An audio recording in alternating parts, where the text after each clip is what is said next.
Inflation, higher interest rates, and the Ukraine war are setting the stage for a big financial crisis. Hello, I'm Steve Forbes, and this is What's Ahead, where you get the insights you need to better navigate these turbulent times.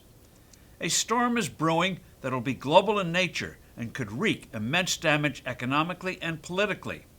The problem is that numerous countries, rich and poor alike, have amassed immense debts. Even before the pandemic, governments were spending and borrowing heavily, spurred by the easy money policies central banks were pursuing after the financial crisis of 2008-2009. This was accompanied by historically low interest rates. Now, with inflation rampant, the cost of money is rising, making it unlikely that numerous nations can serve their obligations. Even before the pandemic, the public debt of the world's 70 poorest nations had gone up by an average of 18% of GDP. But wise experts believe the levels of indebtedness here is vastly understated. Sri Lanka, beset with inflation and shortages of food and fuel, is an example of what may unfold in numerous other nations.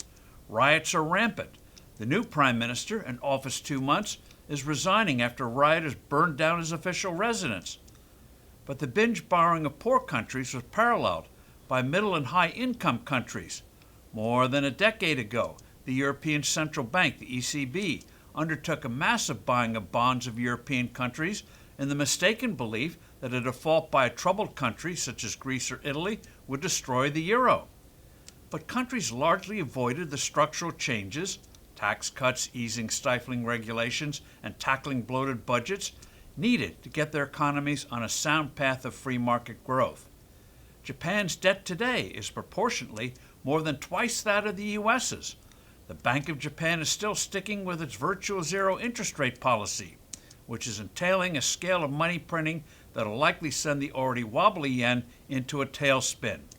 This could set off a financial contagion that will hit the currencies of other Asian nations. It would also hit Europe.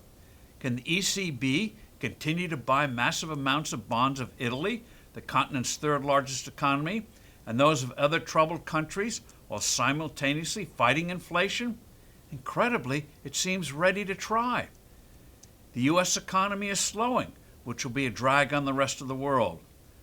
Unfortunately, the IMF, which is supposed to be the doctor for financially troubled nations, imposes counterproductive prescriptions, namely a currency devaluation, which worsens inflation, and higher taxes, which cripples recovery.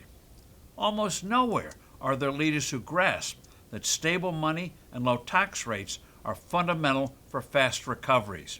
The Biden administration here is still trying to raise taxes. Even the food crisis, made worse by Russia's war to conquer Ukraine, has yet to trigger moves to free up Ukrainian grain shipments by, say, sending ships from neutral countries to Ukrainian ports. The solutions are clear, but the leaders are floundering. I'm Steve Forbes. Thanks for listening. Do send in your comments and suggestions. I look forward to being with you soon again.